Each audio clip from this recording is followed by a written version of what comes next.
بسم اللہ الرحمن الرحیم۔ غلامی میں نہ کام آتی ہیں شمشیریں نہ تدبیریں، جو ہو ذوق یقین پیدا تو کٹ جاتی ہیں زنجیریں۔ کوئی اندازہ کر سکتا ہے اس کے زور بازو کا، نگاہ مرد مومن سے بدل جاتی ہیں تقدیریں۔ ولایت، بادشاہی، علم، اشیاء کی جہانگیری، یہ سب کیا ہیں؟ فقط ایک نقطہ ایمان کی تفسیریں۔ براہیمی نظر پیدا مگر مشکل سے ہوتی ہے، ہوس چھپ چھپ کے سینوں میں بنا لیتی ہے تصویریں۔ تمیز بندہ و آقا فساد آدمیت ہے، حذر اے چیرہ دستاں سخت ہیں فطرت کی تعزیریں۔ حقیقت ایک ہے ہر شے کی، خاکی ہو کہ نوری ہو، لہو خورشید کا ٹپکے اگر ذرے کا دل چیریں۔ یقین محکم، عمل پہ ہم، محبت فاتح عالم، جہاد زندگانی میں ہیں یہ مردوں کی شمشیریں۔ چہ باید مرد را طبع بلند مشرب نالے، دل گر میں نگاہ پاک بینے جانب تابے۔ پانچویں بند کے اشعار میں مضامین کی ترتیب یوں ہے کہ پہلے تین اشعار میں یقین والے ایمان کے ثمرات بیان کیے گئے ہیں، اور چوتھے اور پانچویں شعر میں شرک خفی کی تباہ کاری کا ذکر ہے۔ چھٹے شعر میں ایک آفاقی حقیقت کا مضمون سمایا ہوا ہے، اور آخری دو اشعار میں مرد مومن کی شخصیت کے چند پہلو اجاگر کیے گئے ہیں۔ غلامی میں نہ کام آتی ہیں شمشیریں نہ تدبیریں، جو ہو ذوق یقین پیدا تو کٹ جاتی ہیں زنجیریں۔ صرف تلوار اور تدبیر آزادی حاصل کرنے کے لیے کافی نہیں ہے، غلامی کی زنجیریں قوت ایمانی سے ہی توڑی جا سکتی ہیں۔ ہر انسان کو اللہ تعالیٰ نے آزاد پیدا کیا ہے، اگر کسی آزاد شخص کو غلام بنا لیا جائے تو اس انسان کی زندگی کا سب سے بڑا مقصد اپنی آزادی کا حصول ہوتا ہے۔ مگر ستم ظریفی یہ ہے کہ غلام انسان صرف جسمانی طور پر غلام نہیں ہوتا، وہ اپنے آقاؤں کی تہذیب سے، تمدن سے، کلچر سے، اس کے رہن سہن سے مرعوب ہو جاتا ہے۔ وہ ان کی سائنسی ایجادات سے متاثر ہوتا ہے، وہ ان کے اسلحہ کی جدیدیت اور بہتات سے سہما رہتا ہے، ان کی دولت کی فراوانی کو دیکھ کر گھبرا جاتا ہے، اور آقاؤں کا خوف اس کے دل و دماغ پر قبضہ کر لیتا ہے۔ ایسے غلام کو اگر اسلحہ دے دیا جائے اور ساتھ ہی کوئی پلان بھی دے دیا جائے تو وہ غلام نہ تو اسلحہ سے کام لے سکتا ہے اور نہ ہی اچھے سے اچھے منصوبے پر عمل درآمد کر سکتا ہے، کیونکہ اس کے دل و دماغ پر لگی ہوئی غلامی کی چھاپ اس سے سوچنے سمجھنے کی صلاحیت سے عاری کر کے اسے ذہنی اور جسمانی طور پر مفلوج کر دیتی ہے۔ اس فالج زدہ جسم اور دماغ کا علاج صرف ذوق یقین سے ہی ممکن ہے۔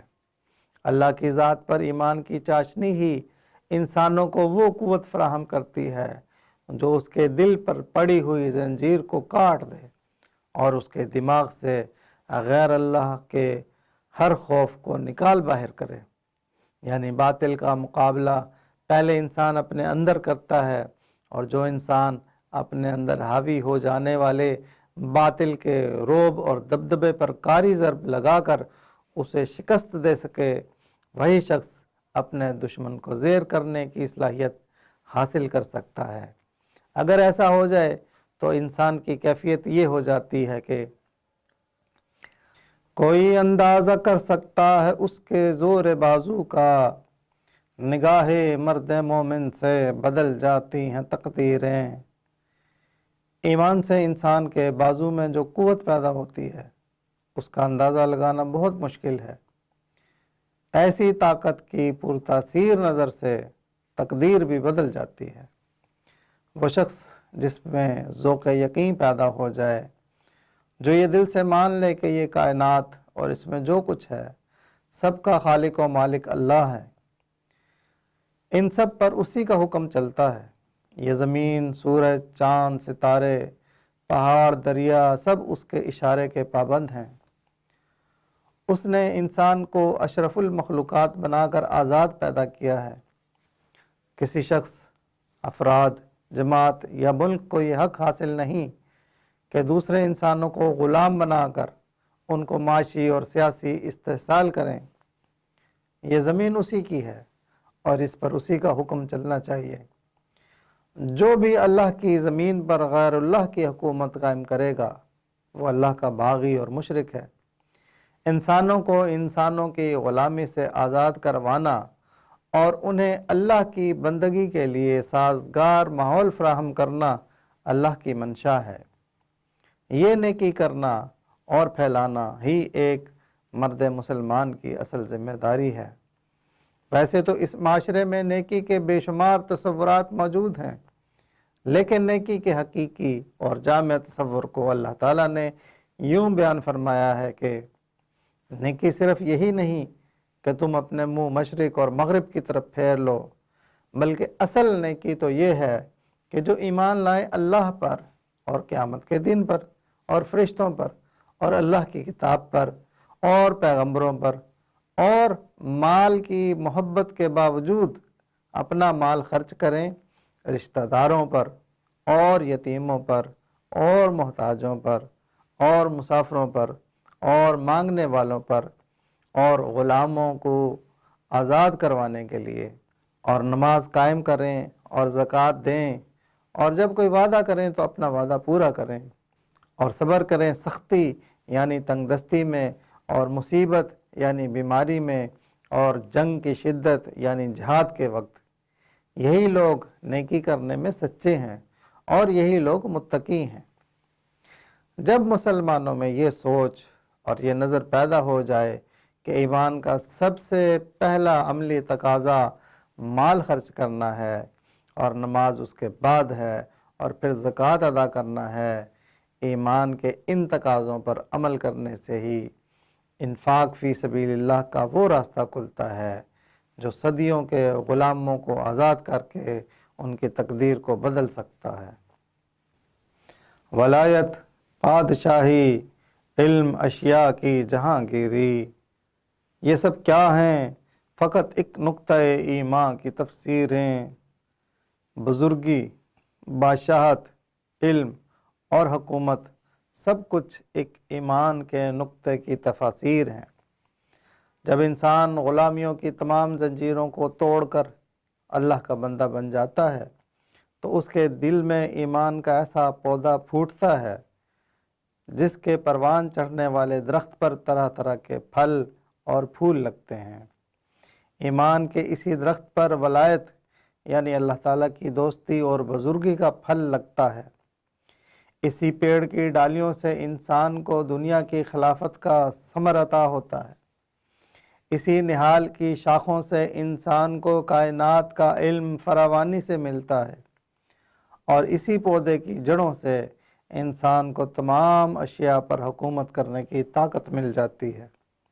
اس طرح ایمان کا ایک نقطہ انسان کو دنیا و ما فیہا کی ان تمام دولتوں سے ہمکنار کر دیتا ہے جس کے لیے عام انسان ساری زندگی صرف خواب ہی دیکھ سکتا ہے۔ لیکن شرط یہ ہے کہ انسان کا دل ہر قسم کی لالچ اور طمع سے پاک ہو، دنیا داری اس کے قریب بھی نہ پھٹکے۔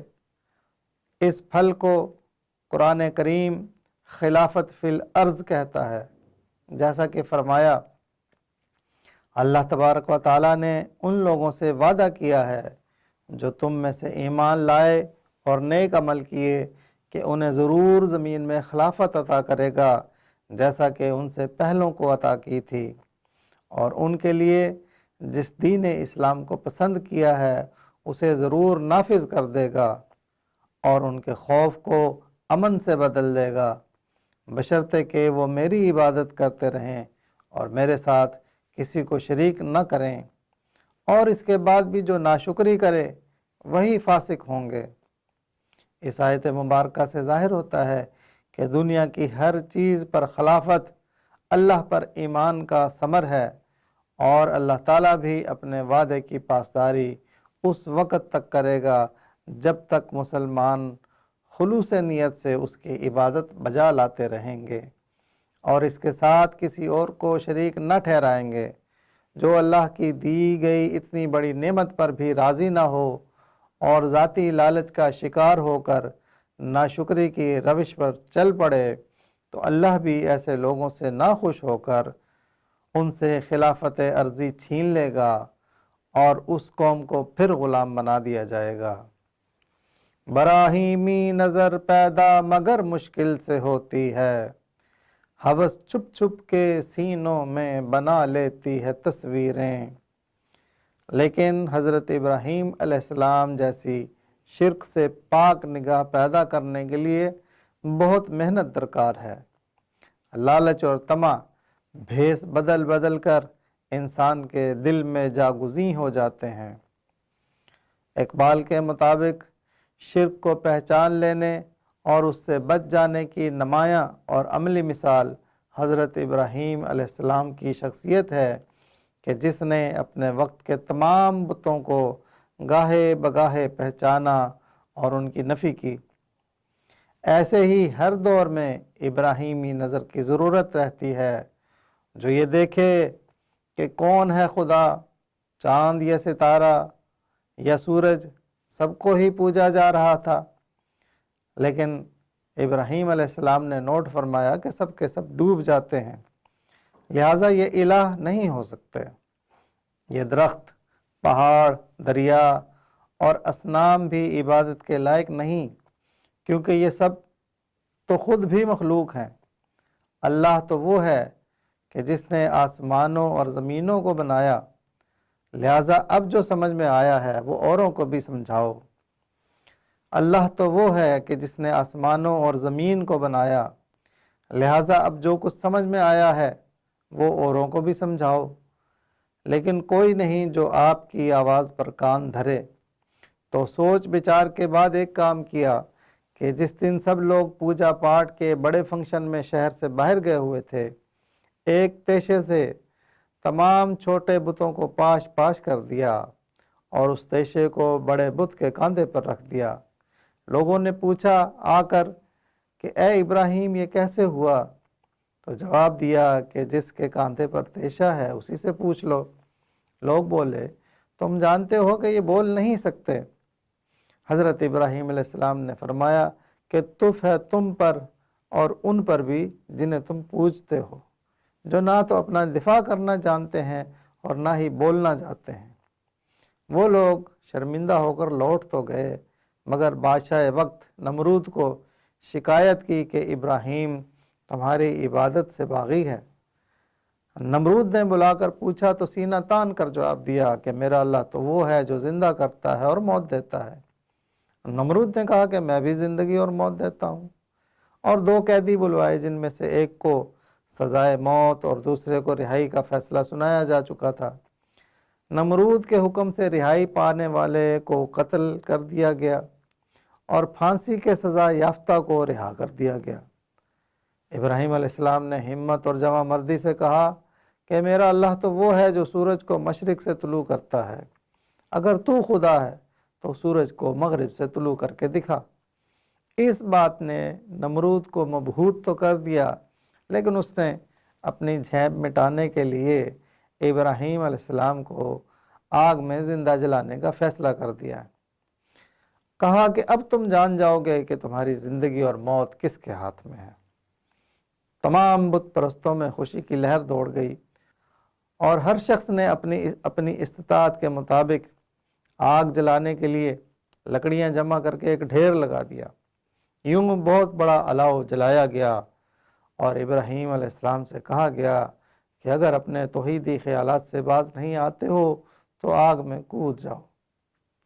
اللہ تعالیٰ کی طرف سے ایک فرشتہ حاضر ہوا، دست بدستہ عرض کرتا ہے کہ اے ابراہیم علیہ السلام، اگر آپ کہیں تو آگ کا یہ الاؤ ان مشرکوں پر الٹ دوں اور آپ کو زندہ بچا لوں۔ ابراہیم علیہ السلام نے پوچھا کہ کیا میرا اللہ مجھے دیکھ رہا ہے؟ فرشتے نے عرض کیا کہ بے شک اللہ تعالیٰ سمیع و بصیر ہے۔ ابراہیم علیہ السلام نے کہا کہ میں اللہ تعالیٰ سے عشق کرتا ہوں اور اس کے راستے میں ہر قربانی کے لیے تیار ہوں۔ اگر آج میں نے تمہاری آفر قبول کر لی تو یہ سب تو مر جائیں گے، اور کل کون جانے گا کہ زندگی اور موت کا اختیار صرف اللہ کے پاس ہے۔ بے خطر کود پڑا آتش نمرود میں عشق، عقل ہے محو تماشا لب بام ابھی۔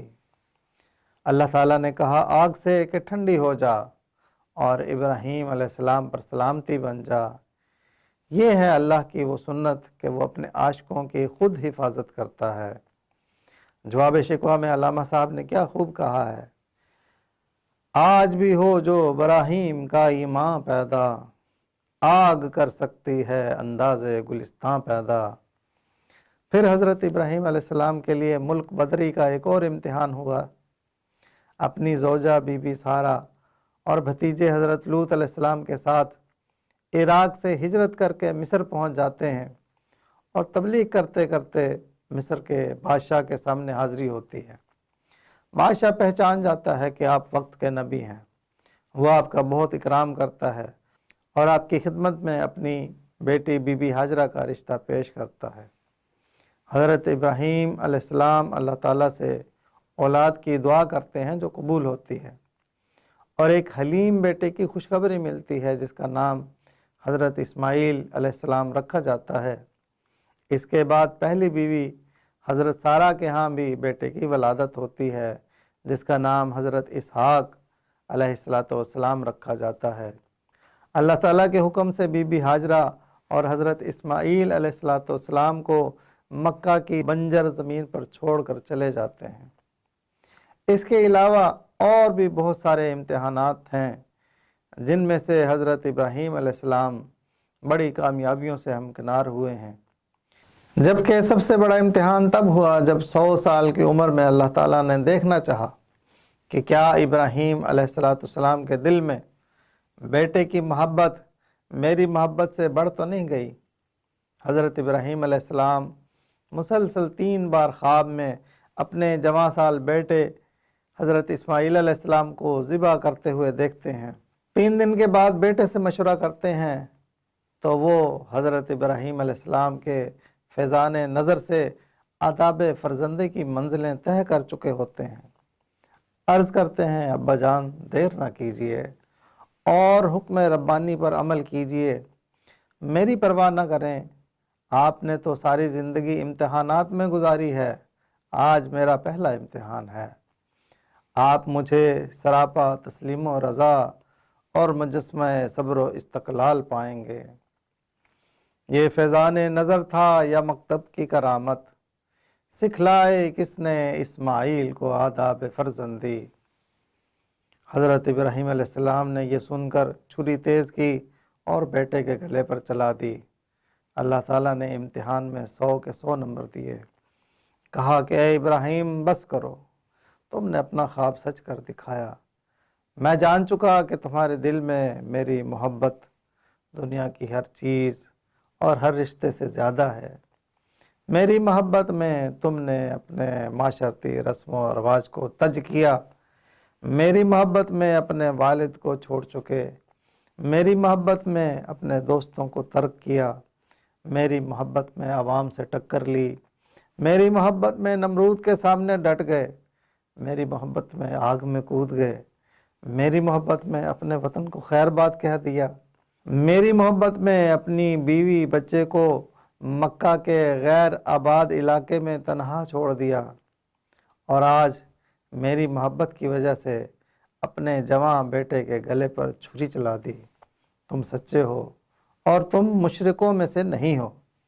میرے پاس ایک مسند خلیل کی ہے، آج سے تم خلیل اللہ ہو، تمہارا قربانیوں کا عمل مقبول ہوا اور تمہاری یہ ادا رہتی دنیا تک قائم رہے گی، اور اہل ایمان ہر سال میری اور تمہاری محبت کی کہانی دہرائیں گے۔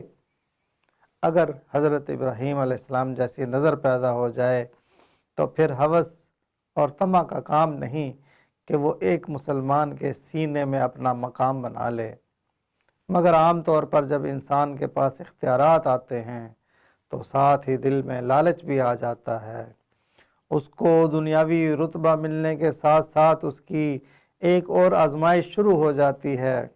ایسے میں چاہیے کہ وہ یہ طرز عمل اختیار کرے کہ بازار سے گزرا ہوں، خریدار نہیں ہوں، لیکن اکثر ہوس آہستگی سے اس کے من میں پنجے گاڑ لیتی ہے۔ دنیا کی ہرس اس کے پاؤں کی بیڑی بن جاتی ہے، اور وہ نظام جو اللہ تعالیٰ کے نام کی سربلندی اور توحید کے نام کا بول بالا کرنے کے لیے بنایا جاتا ہے، دھیرے دھیرے خلافت سے ملوکیت اور ملوکیت سے بادشاہت کا سفر اختیار کر لیتا ہے، جس سے پھر انسانوں کا استحصال شروع ہو جاتا ہے۔ تمیز بندہ و آقا فساد آدمیت ہے، حذر اے چیر دستاں سخت ہیں فطرت کی تعزیریں۔ انسانوں میں اونچ نیچ کی تقسیم کرنے سے معاشرتی بگاڑ پیدا ہوتا ہے۔ اے ظالم حکمرانوں ڈرو، اللہ کی پکڑ بہت شدید ہوتی ہے۔ حکمران اپنی حکمرانی کے تسلسل اور مضبوطی کے لیے انسانوں کو تقسیم کر کے معاشرتی بگاڑ پیدا کرتے ہیں۔ معاشرتی بے اصولی سے اونچ نیچ کا نظام وجود میں آتا ہے۔ معاشرتی ناہمواری کی اصل وجہ ہی معاشی ظلم ہے۔ اے صاحب اختیار لوگو خبردار، اگر تم نے اپنے مفادات کے لیے انسانوں کو طبقات میں تقسیم کیا تو تم پر خدا کی پکڑ ہوگی، اور اللہ تعالیٰ کی طرف سے دی گئی انتہائی سخت سزا ہوگی۔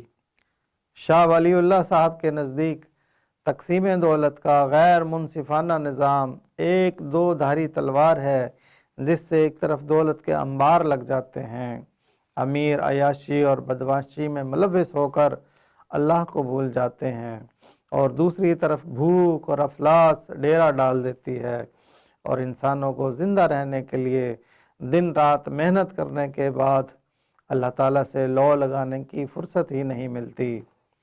حضور صلی اللہ علیہ وآلہ وسلم کی حدیث کے مطابق غربت انسان کو کفر کے قریب لے جاتی ہے۔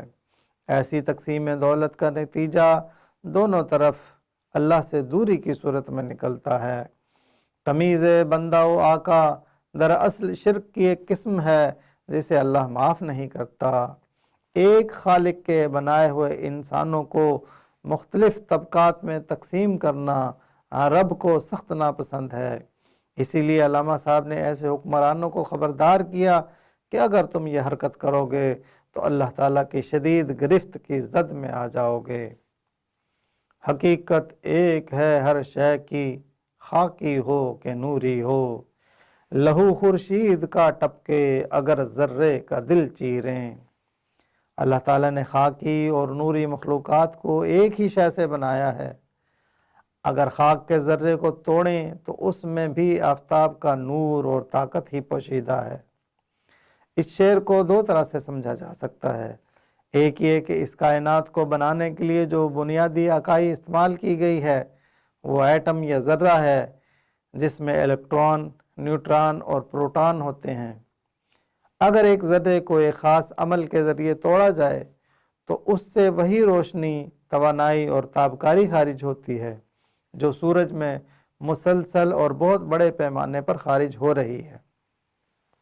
دوسرے اس شعر میں یہ سمجھایا ہے کہ اہل ایمان جو کہ اللہ کا نور حاصل کر کے فرشتوں کی صف میں مل جاتے ہیں، اور کفار و مشرک جو اللہ کو نہیں مانتے یا اس کے ساتھ شرک کرتے رہتے ہیں، سب کے سب رب العالمین کی مخلوق ہیں، اس لیے ان سے نفرت نہیں بلکہ محبت سے پیش آ کر ان تک اپنے دین کو پھیلانا ہی صحیح طرز عمل ہے۔ اللہ اپنے مخلوق کی بخشش سے خوش ہوگا، نہ کہ انہیں جہنم میں ڈال کر۔ اللہ رب العزت کی خوشی کی خاطر دعوت و تبلیغ کا کام لینے کے لیے مندرجہ ذیل ہتھیاروں سے کام لینا چاہیے۔ یقین محکم عمل پہ ہم محبت فاتح عالم، جہاد زندگانی میں ہیں یہ مردوں کی شمشیریں، مقصد کی سچائی کا یقین، متواتر عمل کی عادت اور پیار سے دلوں کو فتح کرنا، یہ ہیں وہ تلواریں جن سے جواں مرد دنیا میں زندگی کا نظام چلاتے ہیں۔ نظام حکومت چلانے کے لیے علامہ صاحب نے جو اصول سمجھائے ہیں ان کو اس بند کے ان 2 اشعار میں سمو دیا گیا ہے۔ نمبر 1 کہ آپ کو اپنے مقصد کی سچائی کا پختہ یقین ہونا چاہیے۔